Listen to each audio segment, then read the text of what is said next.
नमस्ते everyone, Monika astrology में आपका बहुत बहुत स्वागत है। आज हम चर्चा करेंगे मकर लग्न की।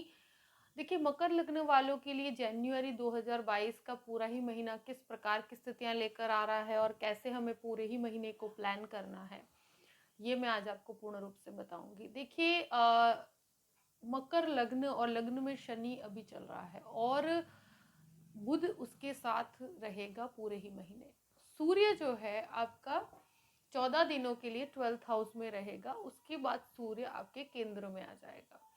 देखिए, शुरुआत के जो कहते हैं ना कि ये जो अंतराल है 14 दिन का, शनि और बुध की युति एक तरह से मैनेजमेंट के अंदर बहुत ही मजबूत बनाती है। व्यक्ति को अपने कर्म में काफी अच्छी डिसीजंस ले पाते हैं आप। और लग्न का स्वामी लग्न में ही स्थित है, बुध के साथ शनि की युति एक तरह से मैनेजमेंट लेवल पे बहुत अच्छा काम करती है। आप कोई भी कार्य करेंगे तो उसमें एक मजबूती रहेगी। देखिए, अगर कोई आप नया कार्य करने जा रहे हैं, कोई भी प्रकार का इनिशिएटिव आपको लेना है, तो 14 तारीख तक लिया जाए तो आपके लिए अच्छा है। सेकंड हाउस की बात करते हैं तो सेकंड हाउस का अधिपति खुद शनि होकर लग्न में स्थित होगा। अब ये फर्स्ट हाउस और सेकंड हाउस का मैं एक साथ कनेक्शन बताती हूँ। देखिए, सूर्य जो है 14 तारीख को लग्न में आ जाएगा, तो सूर्य शनि और बुध ये तीनों की ही युति होने वाली है। तो मैं एक ही चीज कहूंगी कि 14 से लेके 31 जनवरी का, क्योंकि हम एक महीने की बात कर रहे हैं जनवरी के, तो पिछले जो 15 दिन का समय है आपके लिए काफी असमंजस की स्थिति रहेगी। कोई भी डिसीजन लेना होगा तो एक तरह से एक अनिर्णय की स्थिति। और कभी कभी देखिए, सूर्य लग्न में बहुत अच्छा कार्य करता है, हमेशा आपको पॉजिटिविटी देता है, आपके अंदर एक प्रकाश की एक स्थिति रहती है कि आपकी चीजों को ठोस रूप से आप रख पाएंगे, आपके प्रेजेंटेशन को मजबूत बनाता है। मगर सूर्य और शनि की युति के कारण आपके कहे हुए शब्दों को शायद कोई जल्दी से समझ न पाए। और सेकंड हाउस से कनेक्शन मैंने इसलिए बताया कि घर परिवार या ऐसा कोई भी मैटर है जिसे आप सॉल्व करना चाहते हैं, कोई भी ऐसा मैटर है जिसके अंदर आपको लगता है कि और भी प्रकाश डालने की ज़रूरत है, मगर आपके विचार, और क्योंकि सूर्य और शनि पिता पुत्र हैं, उनके विचारों में हमेशा मतभेद रहता है, तो आपकी स्थिति एक मतभेद वाली रहेगी। इसलिए पिछले 15 दिन में बहुत शांति बनाए रखिएगा। सेकंड हाउस की बात करते हैं। देखिए, गुरु सेकंड हाउस में है, आपके जो भी ये एक्सपेंसेस का हाउस का मालिक होकर वो सेकंड हाउस में है, तो कुछ आपके ऐसे खर्चे हैं जो आपको उठाने पड़ सकते हैं, और उन खर्चों से आपके कुछ डिसीजंस के बल पर आप अपने जीवन को और अच्छी दिशा दे पाएंगे। सेकंड हाउस कभी कभी फैमिली मैटर्स के पीछे भी खर्चा करवाता है। और देखिए, ये एक तरह से आपको पराक्रम का अधिपति होकर सेकंड हाउस में आप कुछ वाणी संबंधित कार्य करते हैं, तो उसमें ये जुपिटर बहुत अच्छा सपोर्ट करता है। स्पेशली मैं एक तरह से कहूंगी कि अगर कोई टीचिंग फील्ड के अंदर है, आप कोई भी प्रकार का अगर ऐसा कार्य करते हैं, ट्यूशन क्लासेस का कार्य करते हैं, कुछ ऐसा जहाँ पर कंसल्टिंग संबंधित कोई कार्य करते हैं, तो उसके लिए बहुत अच्छी परिस्थितियां हैं।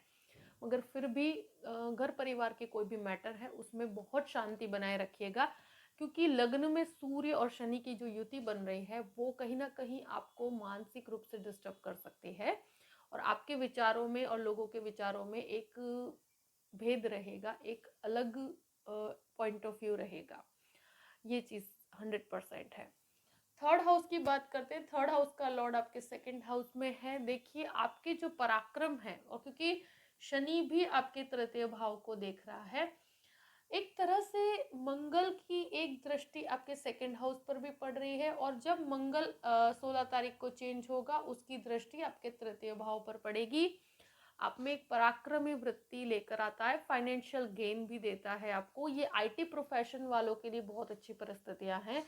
कोई भी बदलाव है तो उसको सोच समझ के लिया जाए तो अच्छा है। मेरे हिसाब से अगर ये पूरे ही महीने आपके विचारों में एक तरह से एक बहुत अतिरेक रहेगा, आप कोई भी चीज के अंदर डिसीजन लेने की वृत्ति आपके अंदर रहेगी, मगर वो डिसीजन आप ले नहीं पाएंगे, और उसके कारण एक असमंजस की स्थिति रहेगी। तो उसमें बिल्कुल शांति बनाए रखिएगा। देखिए, एक तरह से कोई भी तरह का बदलाव है उसे स्वीकार किया जा सकता है, मगर अनुभव के बेस पर। एकदम से बहुत बड़ा डिसीजन ले लेना आपके लिए, पिछले 15 दिन का समय ऐसा है कि उसमें बहुत बड़े डिसीजंस लेने से बचिएगा। फोर्थ हाउस की बात करते हैं। देखिए फोर्थ हाउस और उसका लॉर्ड मंगल केतु होकर आपके शुरुआत में आपके 11th हाउस में रहेगा। 16 तारीख को जब मंगल चेंज होगा वो आपके 12th हाउस में चला जाएगा। देखिए ये एक ऐसी स्थिति है कि कोई भी प्रकार का भूमि संबंधित कार्य है उसमें आप आगे बढ़ सकते हैं, उसके अंदर उससे संबंधित कोई कार्य करते हैं, आप मेडिकल संबंधित कोई कार्य करते हैं, व्हीकल से संबंधित कोई कार्य करते हैं, तो वो आपके लिए बहुत अच्छी परिस्थितियां हैं। अगर कोई डिस्प्यूटेड प्रॉपर्टी है उसको लेकर कुछ वार्तालाप अगर करना है, बहुत शांति बनाए रखिएगा, क्योंकि मंगल केतु आपके 11th हाउस में होने के कारण कहते हैं ना कि वृश्चिक राशि का मंगल जो होता है वो काफी कहते हैं उसकी ऊर्जा बहुत ज़्यादा होती है।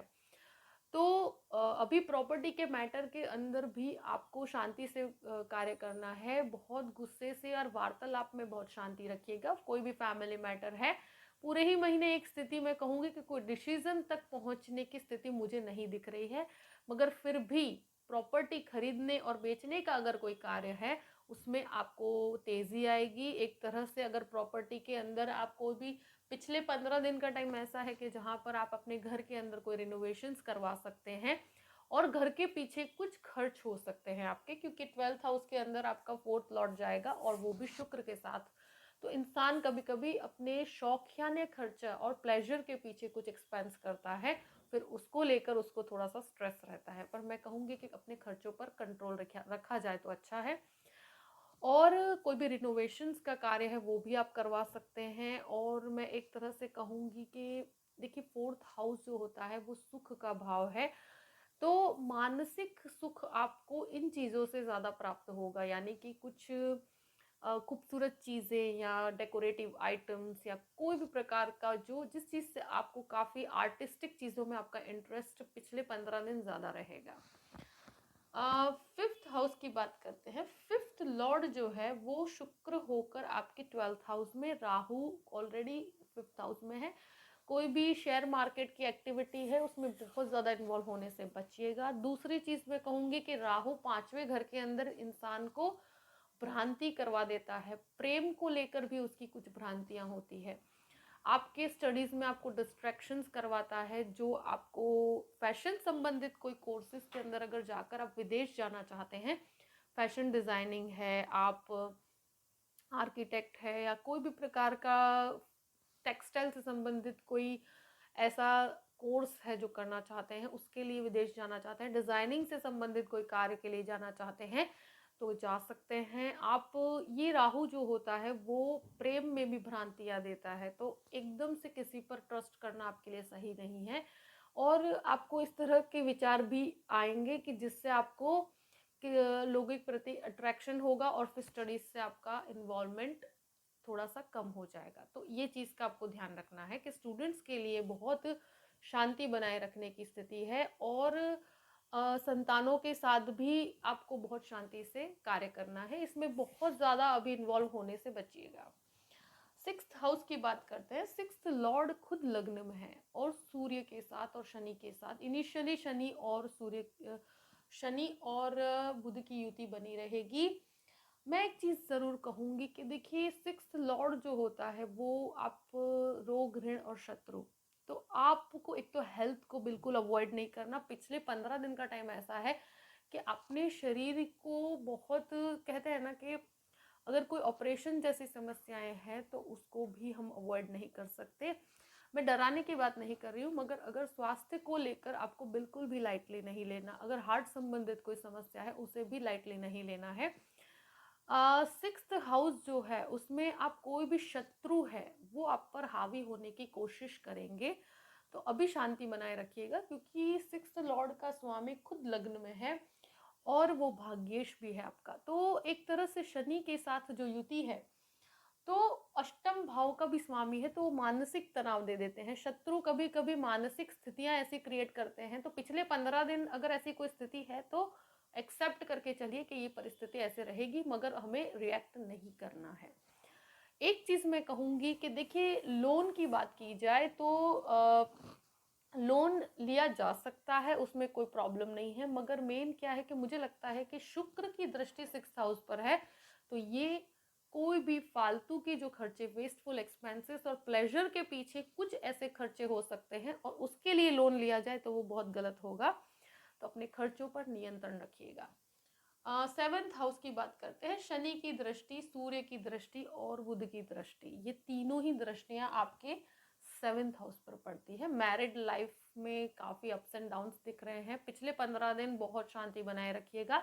लोग कहते हैं कि सूर्य शनि की युति से ऊर्जा प्राप्त होती है, ये होता है, मगर मैं कहूँगी कि ये दोनों जब साथ में होते हैं तो विचारों में मतभेद होते हैं। बहुत ज़्यादा डरने वाली बात नहीं है, मगर मैंने ये चीज़ देखी है कि जब जब ये युति महीन पूरे साल में एक बार जो ये स्थिति क्रिएट होती है, तब इंसानों में विचारों में भेदभाव होता है, लड़ाई होती है, तो बहुत मानसिक अशांति का पीरियड होता है ये। तो पिछले 15 दिन अपने गृहस्थ जीवन को बहुत शांति से चलाइएगा और एक तरह से शुरू के 15 दिन का उपयोग ज़्यादा किया जाए तो अच्छा है।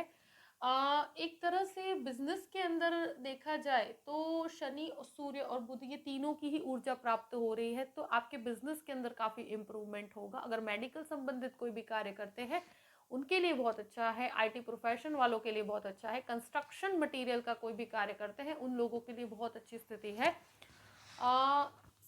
अब बात करते हैं 8th हाउस की। तो 8th लॉर्ड आपके लग्न में बैठा है और ये रिसर्च के लिए बहुत अच्छा है। मैनेजमेंट लेवल पे कोई रिसर्च करना चाहते हैं तो उसके लिए ये परिस्थितियां बहुत अच्छी है। विदेश संबंधित कोई भी कार्य है तो उसे आप शुरू के 15 दिन में कर सकते हैं, बहुत अच्छा। उससे संबंधित कोई भी एक्सपेंसेस हैं तो भी वो आप कर सकते हैं। गुरु की दृष्टि 8th हाउस पर है तो रिसर्च के लिए वो आपको काफ़ी अच्छे लेवल पर लेकर जाएगी।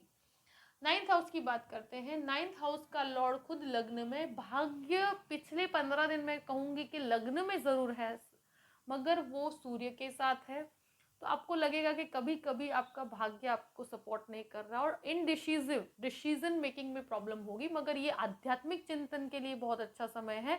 अगर कोई भी आध्यात्मिक वृत्ति है, कोई स्पिरिचुअलिटी का कार्य है, कोई जो कहते हैं ना कि हम 9th हाउस जो होता है वो एक स्पिरिचुअलिटी को डिनोट करता है, तो उसको आप उसमें आपका बहुत अच्छा इम्प्रूवमेंट होगा, तो वो एक अच्छी बात है। हाँ, कुछ पिछले 15 दिन का समय ऐसा है कि उसमें बहुत ज़्यादा कुछ इनिशिएटिव न लिया जाए तो अच्छा है। 10th हाउस की बात करते हैं। 10th लॉर्ड खुद 12th हाउस में है, तो अपने बिजनेस में कुछ खर्च ऐसे हो सकते हैं जो आपको उठाने पड़ सकते हैं।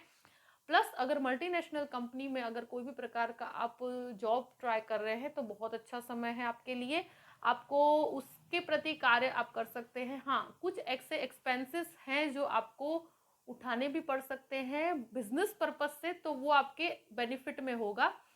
शुक्र 12th हाउस में जा रहा है, वो आपका 7th लॉर्ड भी है और सॉरी आपका 10th लॉर्ड भी है और आपका 5th लॉर्ड भी है।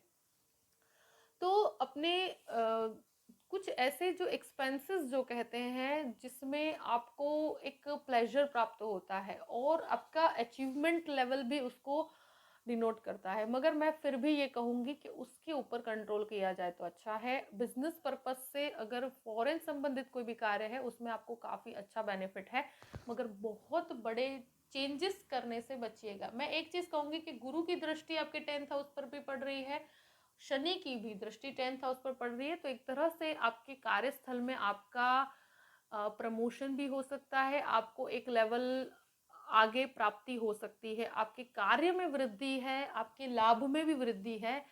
बस एक मानसिक तनाव की स्थिति लग्न में सूर्य शनि की युति के कारण, और कभी कभी स्वास्थ्य को भी आप अवॉइड नहीं करिएगा, ये चीज़ मैं आपको फिर से कहूँगी क्योंकि 6th लॉर्ड इन्वॉल्व है। डरने वाली बात नहीं है, मगर जितना प्रिकॉशन लिया जाए उतना अच्छा है। अगर आपको कोई भी जॉइंट संबंधित कोई समस्या है उसको भी लाइटली नहीं लेना चाहिए, प्लस हार्ट संबंधित समस्या को भी लाइटली नहीं लेना चाहिए।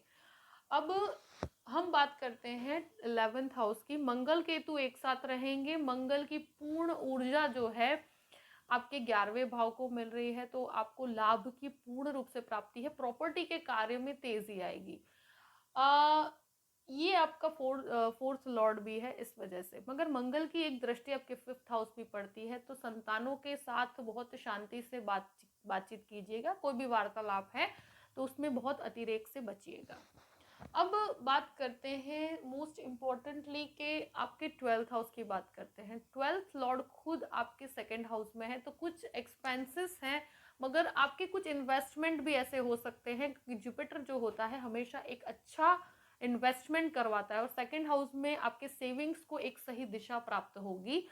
मगर मे बी कोर्ट केसेस हो सकते हैं कि जिसके अंदर आपको कुछ खर्च आपको उठाने पड़ सकते हैं, मगर अभी बहुत ज़्यादा रिएक्टिव होने से बचिएगा, मैं ये चीज़ आपको ज़रूर कहूँगी। हाँ, चीज़ों को अगर कॉम्प्रोमाइज़ करके अगर आप सॉल्व कर सकते हैं, कॉम्प्रोमाइजिंग पोजीशन के साथ अगर कार्य करेंगे तो बहुत अच्छा है।